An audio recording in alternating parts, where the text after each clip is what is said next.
Shalom, selamat pagi Bapak Ibu Saudara-saudara. Mari mempersiapkan diri kita bersekutu dengan Tuhan, membaca dan merenungkan firman Tuhan sesuai dengan bacaan harian Gereja Toraja. Hari ini Sabtu 25 Juni 2022 dari 2 Raja-Raja pasal 1 ayat 1 sampai ayat 18. 2 Raja-Raja pasal 1 ayat 1 sampai ayat 18. Sebelum kita membaca dan merenungkan firman Tuhan, mari dalam kerendahan hati kita berdoa. Kami datang kepadamu ya Tuhan, mensyukuri pemeliharaan-Mu dalam seluruh kehidupan kami, memuji Engkau dan meninggikan Engkau. Sesungguhnya jika kami masih boleh ada dan berada pada saat ini, tentu semuanya bukan karena kekuatan kami, semata-mata hanya karena anugerah dan pemeliharaan Tuhan. Pada saat ini kami akan membaca firman-Mu, kami akan merenungkan firman-Mu. Kami percaya bahwa firman-Mu adalah pelita bagi kami dan terang bagi kami, dan karena itu Tuhan, biarlah oleh tuntunan Roh Kudus kami boleh memahami firman-Mu ini dan melakukannya dalam seluruh kehidupan kami. Di dalam nama Yesus Kristus kami sambut firman-Mu. Amin. Firman Tuhan dari 2 Raja-Raja pasal 1 ayat 1 sampai ayat 18. Firman Tuhan berbunyi, sesudah Ahab mati, maka memberontaklah Moab terhadap Israel. Pada suatu hari, jatuhlah Ahazia dari kisi-kisi kamar atasnya yang ada di Samaria, lalu menjadi sakit. Kemudian dikirimnyalah utusan-utusan dengan pesan, pergilah, mintalah petunjuk kepada Baal-zebub, Allah di Ekron. Apakah aku akan sembuh dari penyakit ini? Tetapi berfirmanlah malaikat Tuhan kepada Elia, orang Tisbe itu, bangunlah, berangkatlah menemui utusan-utusan Raja Samaria, dan katakan kepada mereka, apakah tidak ada Allah di Israel? Sehingga kamu ini pergi untuk meminta petunjuk kepada Baal-zebub, Allah di Ekron. Sebab itu, beginilah firman Tuhan, engkau tidak akan bangun lagi dari tempat tidur, di mana engkau berbaring, sebab engkau pasti akan mati. Lalu pergilah Elia. Sesudah utusan-utusan itu kembali kepada raja, berkatalah ia kepada mereka, mengapa kamu kembali? Jawab mereka kepadanya, ada seorang datang menemui kami dan berkata kepada kami, pergilah, kembalilah kepada raja yang telah menyuruh kamu dan katakanlah kepadanya, beginilah firman Tuhan, apakah tidak ada Allah di Israel, sehingga engkau menyuruh meminta petunjuk kepada Baal-zebub, Allah di Ekron? Sebab itu, engkau tidak akan bangun lagi dari tempat tidur di mana engkau berbaring, sebab engkau pasti akan mati. Lalu bertanyalah ia kepada mereka, bagaimanakah rupa orang yang telah datang menemui kamu itu dan yang mengatakan perkataan ini kepadamu? Jawab mereka kepadanya, seorang yang memakai pakaian bulu dan ikat pinggang kulit terikat pada pinggangnya. Maka berkatalah ia, itu Elia orang Tisbe. Sesudah itu disuruhnyalah kepada Elia seorang perwira dengan ke-50 anak buahnya. Orang itu naik menjumpai Elia yang sedang duduk di atas puncak bukit. Berkatalah orang itu kepadanya, hai abdi Allah, raja bertitah, turunlah. Tetapi Elia menjawab, katanya kepada perwira itu, kalau benar aku abdi Allah, biarlah turun api dari langit memakan engkau, habis dengan ke-50 anak buahmu. Maka turunlah api dari langit memakan dia, habis dengan ke-50 anak buahnya. Kemudian raja menyuruh pula kepadanya seorang perwira yang lain dengan ke-50 anak buahnya. Lalu orang itu berkata kepada Elia, hai abdi Allah, beginilah titah raja, segeralah turun. Tetapi Elia menjawab mereka, kalau benar aku abdi Allah, biarlah turun api dari langit, memakan engkau habis dengan ke-50 anak buahmu. Maka turunlah api Allah dari langit, memakan dia habis dengan ke-50 anak buahnya. Kemudian raja menyuruh pula seorang perwira yang ketiga dengan ke-50 anak buahnya. Lalu naiklah perwira yang ketiga itu, dan sesudah sampai, berlututlah ia di depan Elia, serta memohon belas kasihan kepadanya. Katanya, "Ya abdi Allah, biarlah kiranya nyawaku dan nyawa ke-50 orang hamba-hambamu ini berharga di matamu. Bukankah api sudah turun dari langit, memakan habis kedua perwira yang dahulu dengan ke-50 anak buah mereka? Tetapi sekarang, biarlah nyawaku berharga di matamu." Maka berfirmanlah malaikat Tuhan kepada Elia, "Turunlah bersama-sama dia, janganlah takut kepadanya." Lalu bangunlah Elia dan turun bersama-sama dia menghadap raja. Berkatalah Elia kepada raja, "Beginilah firman Tuhan, oleh karena engkau telah mengirim utusan-utusan untuk meminta petunjuk kepada Baal-zebub, Allah di Ekron, seolah-olah tidak ada Allah di Israel, untuk ditanyakan firman-Nya, maka sebab itu engkau tidak akan bangun lagi dari tempat tidur di mana engkau berbaring, sebab engkau pasti akan mati." Maka matilah raja sesuai dengan firman Tuhan yang dikatakan oleh Elia. Maka Yoram menjadi raja, menggantikan dia dalam tahun kedua zaman Yoram bin Yosafat, raja Yehuda, sebab Ahasya tidak mempunyai anak laki-laki. Selebihnya dari riwayat Ahasya, apa yang dilakukannya, bukankah semuanya itu tertulis dalam kitab sejarah raja-raja Israel? Amin firman Tuhan. Bacaan kita ini diberikan judul renungan, meminta petunjuk Tuhan. Setiap orang dalam seluruh kehidupannya tentu berharap bahwa apa yang dikehendakinya dapat terjadi sesuai dengan harapan.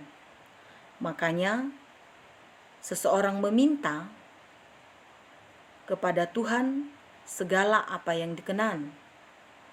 Bacaan kita ini berbicara tentang Raja Ahasya yang dikatakan dalam bacaan ini sedang mengalami kelemahan tubuh. Di ayat 2 dikatakan, "Pada suatu hari jatuhlah Ahasya dari kisi-kisi kamar atasnya yang ada di Samaria, lalu menjadi sakit." Alih-alih mau meminta petunjuk dari Tuhan, tetapi justru Raja Ahasya mengirim utusan-utusan dan berpesan untuk pergi meminta petunjuk kepada Baal-zebub, Allah di Ekron, bahwa apakah Ahasya akan sembuh dari penyakit yang dialaminya. Tentu tindakan yang dilakukan oleh Raja Ahasya membangkitkan amarah bagi Tuhan, dan oleh karena itu berfirmanlah malaikat Tuhan kepada Elia orang Tisbe di ayat 3 bahwa agar Elia bangun dan berangkat menemui utusan-utusan Raja Samaria dan mengatakan kepada utusan-utusan Raja Samaria bahwa apakah tidak ada Allah di Israel, sehingga mereka pergi untuk meminta petunjuk kepada Baal-zebub, Allah di Ekron. Tentu hal ini juga memberikan dampak kepada Ahasya yang tidak mengandalkan Tuhan. Dapatlah kita katakan bahwa Ahasya sebagai anak Raja Ahab di 1 Raja-Raja pasal 22 ayat 52 mengungkapkan bahwa Ahasya adalah anak Ahab, sama dengan orang tuanya yang tidak setia kepada Tuhan, tidak meminta petunjuk kepada Tuhan, dan justru meminta petunjuk kepada Baal. Apa yang terjadi pada diri Ahasya? Di ayat 4 dikatakan, "Engkau tidak akan bangun lagi dari tempat tidur di mana engkau berbaring, sebab engkau pasti akan mati." Ini ungkapan Elia melalui petunjuk malaikat Tuhan kepada Ahasya untuk mengungkapkan kepadanya betapa ia akan mengalami hal kematian oleh sebab ia tidak mengandalkan Tuhan, oleh sebab ia justru mengandalkan Baal Zebub dalam keadaan yang dialaminya. Mestinya ketika ia dalam keadaan sakit, ia meminta petunjuk kepada Tuhan. Ia mengandalkan Tuhan dalam seluruh kehidupannya. Tentu ini menjadi perenungan bagi saya dan kita semua. Ketika kita dalam keadaan yang sakit, atau dalam keadaan duka cita, atau dalam pergumulan, atau dalam keadaan senang atau apapun itu, keadaan yang kita alami, adakah kita meminta petunjuk kepada Tuhan? Adakah kita melibatkan Tuhan dalam seluruh kehidupan kita? Belajar dari kisah yang dialami Ahasya, mari dalam seluruh hidup kita meminta petunjuk dari Tuhan. Biarlah dalam seluruh kehidupan kita, hanyalah pada Tuhan kita serahkan seluruh kehidupan kita, hanyalah pada Tuhan kita meminta segala apa yang kita rindukan dalam kehidupan kita. Selain di dalam Tuhan, tentu tidak ada tempat yang lain. Apa yang terjadi dalam bacaan ini? Seolah-olah Ahasya mau melawan Tuhan. Bahkan ia mengirim utusan-utusan untuk datang menyampaikan apa yang diinginkannya itu kepada Baal Zebub. Ada sampai kesekian kalinya ia mengutus perwiranya bersama dengan pasukannya, tetapi apa yang terjadi? Kehancuran hanya justru terjadi bagi mereka, dan malapetaka menjadi bagian mereka, bahkan kematian menjadi bagian mereka. Perwira yang pertama bersama dengan ke-50 pasukannya, demikian perwira yang kedua bersama dengan pasukannya, dan pada akhirnya perwira yang ketiga bersama dengan pasukannya menyadari semuanya itu dan memohon belas kasihan kepada Elia, dan oleh petunjuk dari malaikat Tuhan, Elia melakukan apa yang dikehendaki oleh Tuhan. Bahwa apapun yang dilakukan Ahasya tidak berkenan di hadapan Tuhan. Ia akan mengalami kematian dan ia akan lenyap.